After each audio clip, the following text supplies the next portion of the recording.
Okay, my video game collection. Well, not really. I'm not going to go over my whole collection. I'm just going to go over the NES part of my collection. It'd be a little lengthy to go over my entire collection, but anyway. To start with is this nice shelf. I built this myself, specifically for my NES cartridges. I designed it and measured it to fit the exact amount of cartridges I was going to collect at the time, which was all the licensed games and their 5-screw variants. But it looks like it's not even going to be enough space for what I'm now going to currently collect, so I'm in the process of actually building another one. So anyway, uh, you can see there's a empty shelf. I'm in the process of putting a few more games into their alphabetical slot. I do have these in alphabetical order. I have a couple I need to clean first. I kind of have them sitting over here. They got stickers or marker on them, and that's stuff I can clean up pretty easy with Goo Gun and Magic Erase. So anyway, uh, I guess I'll start at the top and just take you through all the games. Not going to read off every one of them. There's over 600 games here, so I'll just point out a few things. Anyway, starting at the top, starting with numbers and then through A. I have all 3 Adventure Island games, the 3 Lolo games, although Lolo 2 is down here, I'm cleaning it. Nothing overtly too special in the A's. There was a thing I did want to note. This is a pretty common game. There's also a variant I need where the colors of his suit are switched, where he's wearing the white overalls and his shirt is red. I just thought I'd mention that for fun. I'm not going to collect all the variants for Nintendo, and you'll find out why, because there's way too many. But for the main titles, like Mario titles, Zelda titles, I probably will be trying to collect all the variants. Anyway. Going along, 5-screw, Arkanoid, Athena, Bad Dudes, which is always a classic. This game here is probably my most played Nintendo game, and it is in my top 5. Easily, probably one of my top 5 favorite games.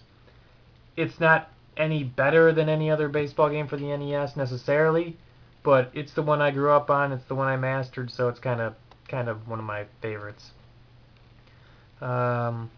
Speaking of baseball games, there's 2 good ones there. I have these out a little bit. Chilico, yes, their bases loaded. The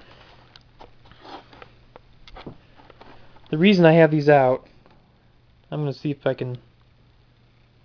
No, you can't really see it. There's a software revision B written on the back of this one, right in front of my thumb. You can't really see it, but it's the only cartridge I've ever come across with a software revision B. As you can see, the one behind it has an A. It's just stamped into the sticker. I don't know if you can see it very well. It's digital camera, so anyway, I just thought I'd show that off. Otherwise, the fronts are the same, but that means it was the second revision of the software before it was produced, and for a long time I didn't think necessarily that they existed because I hadn't seen a B before in all my collecting, but I was pretty excited when I saw that when I was game collecting with my buddy Steve in Nashville. But anyway, Battletoads, gotta have Battletoads. One of the great arcade games of all time. I can let you read most of the titles. I got a couple here at the top. Since I'm putting them in alphabetical order, they're kind of construed. Bubble Bobble. All 3 of the Castlevanias, which are pretty common games, so. Chubby Cherub, which is a great example of how eBay users can manipulate prices. This was a relatively common I don't want to say common, it's not that common. It's an easy cart to get for a decent price.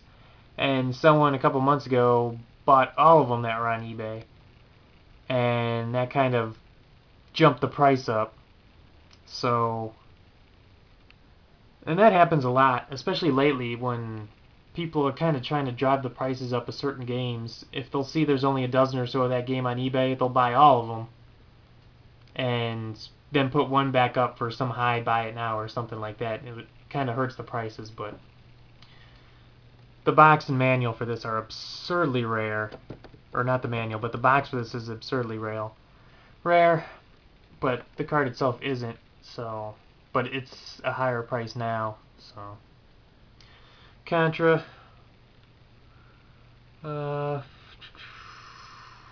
Dragon Warrior. Dragon Warrior, the first one, is one of the more common games, NES games that you're ever going to see. I mean, it's everywhere. I've actually had lots and lots of copies of this. And it's one of the games along with Super Mario Bros. 3, that I just give away. When people are asking about the NES or anything like that, I like to give them a copy of Dragon Warrior or Super Mario Bros. 3. So, double dribble, both. Here's a good example of the 5-screw and 3-screw differences.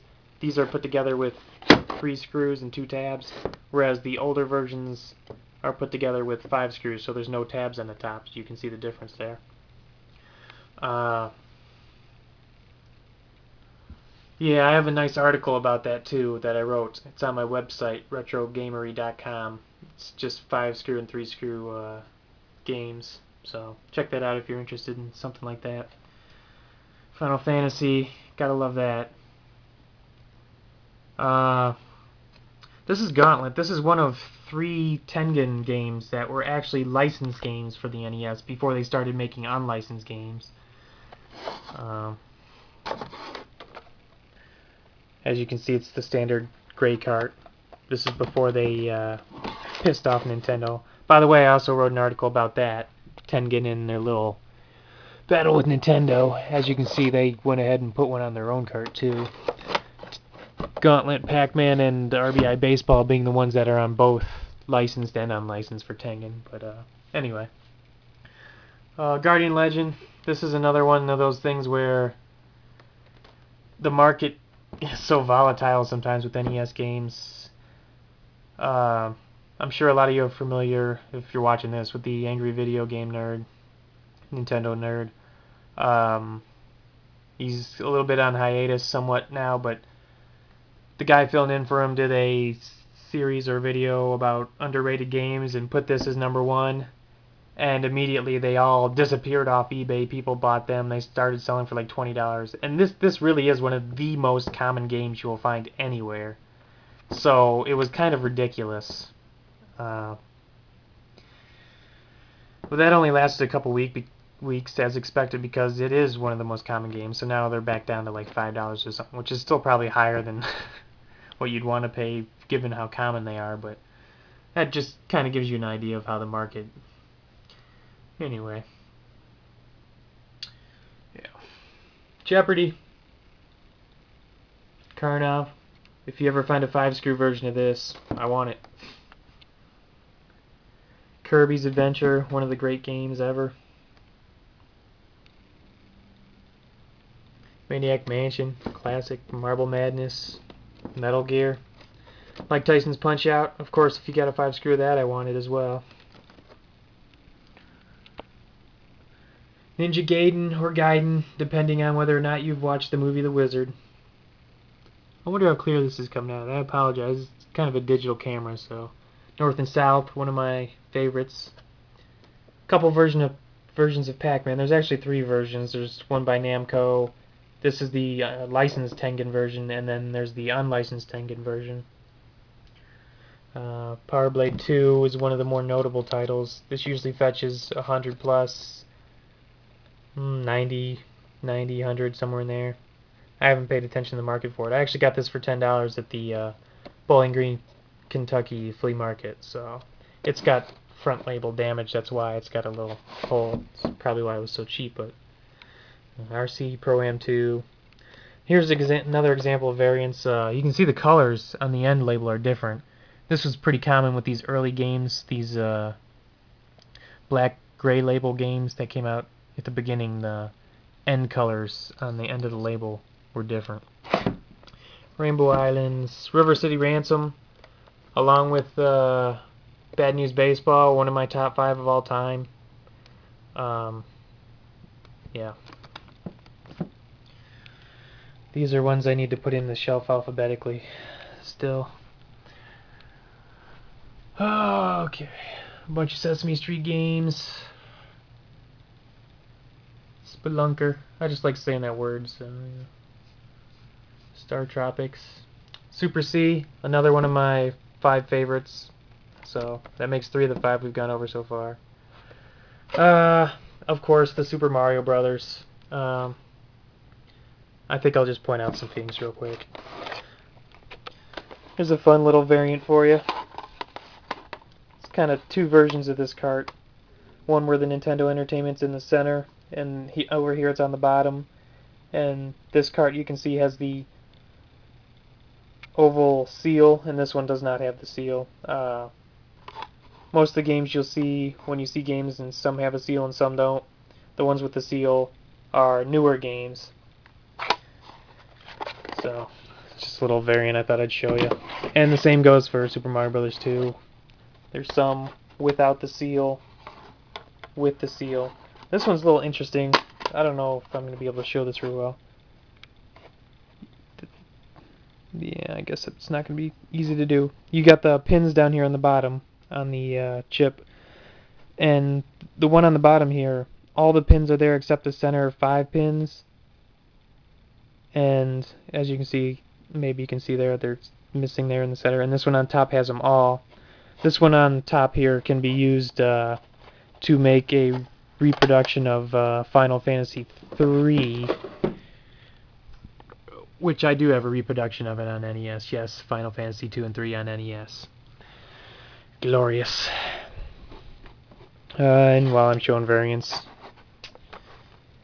here you go. You can see Bros under the M and under the IO instead. These were the first print run. These were later runs. There's not actually any price difference in any of these variants I'm showing you right here, but they're fun little variants for me to collect, I suppose. Super Spy Hunter, it looks like I need to find one with a better label. Oh, Tecmo Bowl. While I'm here, here's another variant. This has the R for copyright, and this one has the TM for trademark at the end of the word. You can kind of see the difference there. Anyway, Tecmo Super Bowl. Add that to my top 5 list. That's number 4 of on the list. I don't have them in order of 5, but of favorite games. Teenage Mutant Ninja Turtles. Classic always. 3-screw volleyball. That was kind of annoying to find. Glad I have that.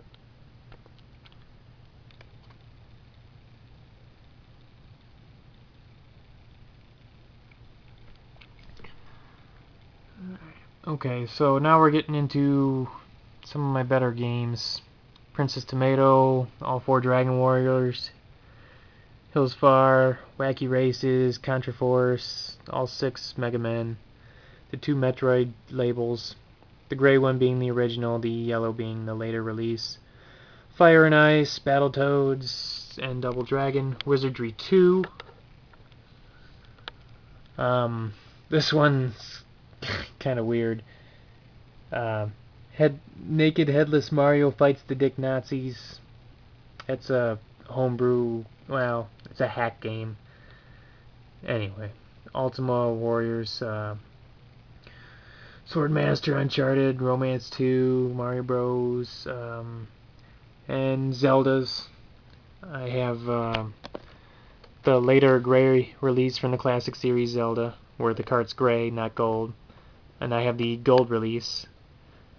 And I have the original gold release, the 5-screw version. You can see it's 5-screw. And I also have the Asian version, which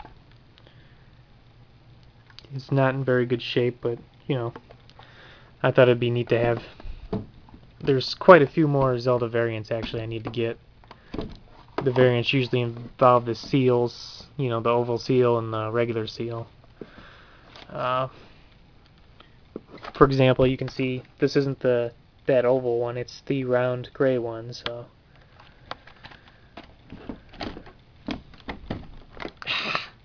I'll just set that there for now. Zombie Nation, spiking in price, I'm glad I have that. Donkey Kong Jr. Math, it's another one of those where the cart isn't necessarily that rare, but the box and manual are. Gargoyle's Quest, Indiana Jones, there's another version of this, and it looks the same, except it's not done by Ubisoft, but rather it's done by, I can't recall offhand, I think it's Taito, but this is the more rare version. Color a Dinosaur, Bubble Bobble Part 2. I've never actually played this. It's actually in a plastic wrap from when I bought it. Godzilla 2, Ninja Gaiden 3, Teenage Mutant Ninja Turtles, Tournament Fighter, Pro Ice Hockey Stack Up, another copy of Stack Up, Gunak, Uninvited, Gemfire, Jetsons, which is kind of spiking, and it's a nice one, Maxi 15. The next few are reproductions and homebrews. This test card is not a real test card. It's a reproduction. Rucka, Summer Carnival, it's a reproduction. Earthbound Zero, Slappin' Bitches, Sudoku 2007, Battle Kid. Here's two pirate type games. One's a multi-card and the other one's some kind of pirated Donkey Kong. I don't know. Canadian game. There's a PAL Mega Man 3. It's my only PAL game, so Death Race, a couple AVE games, you know, Wally and the No Bear. Camericas, the Quattros are in there, Stunt Kids, Micro Machines. These are various Color Dream, Wisdom Tree games, Bible Adventures, Captain Comic, King of Kings. Check out 2, Mario Adventure, Somari, which is Sonic the Hedgehog but with Mario. Pirate Booty, which features those 3 adult Panesian games. This is a really cool game. 8-Bit Xmas 2011. Retro Zone puts out their Christmas carts every year, and they have Christmas lights in the cartridge, so which is kind of neat. And they'll light up as you play, and the light they light up kind of matches the play in this game. So there's those Final Fantasies, Chronicles of Radia, which is kind of a mix between Zelda and Final Fantasy. What is this? Bible Buffet. Here's my Tengen games. The most noteworthy of which is the, Tetris game, which was considered the best Tetris game. Some more Wisdom Tree color games, Crystal Mines, Master Chew. This one's interesting. It's Captain Comic, but the label's upside down. This was actually, I've seen this a couple times. It's not an overtly rare misprint or something, but it's still kind of a neat misprint. Yeah, I had the black version of that too as well. As you can see, the label's correct on this one.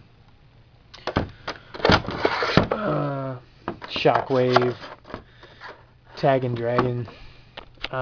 This cart, it's kind of one of my favorite carts. It's a reproduction of the Nintendo 1990 Nintendo World Championships. It's number 33 of 42.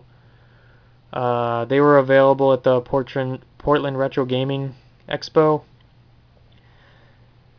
As you can see, they're signed by Thor Ackerlin and Robin Mihara, who finished first and third in the 1990 Nintendo World Championships. So this is a really cool cart. It's autographed and everything, so I like it. Plus, it's something involving Nintendo World Championships, which is kind of a, if you don't know what that is, well, you shouldn't even be watching this video. So, they sold, I think, most of these there at that show, and the ones that they didn't, they made available on Nintendo Age, which is a forum, and I bought that one. They were trying to, Thor and Robin were trying to get money for a documentary film that they were making about Tetris and about the National Tetris Championships that they started.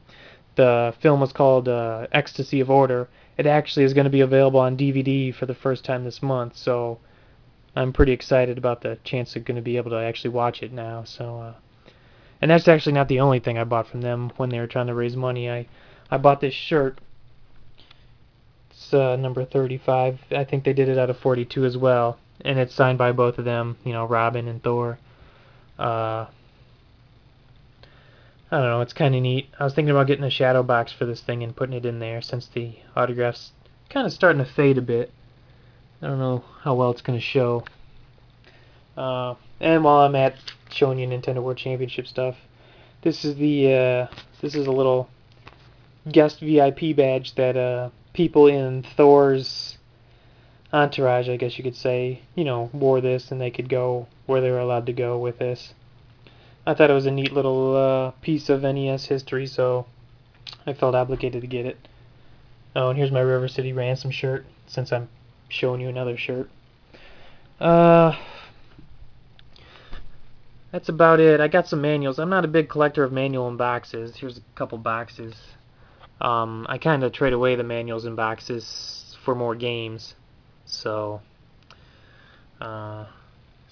it looks like I got a couple zappers over here. I got the gray zapper and the orange one. I think there's another orange one up there. The gray being the original zappers, and then they switched the orange later. Here's some stuff from Wisdom Tree. Some boxes, Sunday Funday. It'd be nice if I actually had the game for Sunday Funday. Boxes, manuals, and the sticker labels. These are kind of common. A lot of collectors have these, so they're not overtly too special. But anyway, well, I guess that's about it for what I got. Oh, the systems. And your standard systems, the top loader and the traditional NES. I have another one somewhere around here, and then I have one down in Tennessee for my little siblings to play. Trying to get them to play the correct systems, you know, be raised upright or something, I guess. But yeah. So there you go.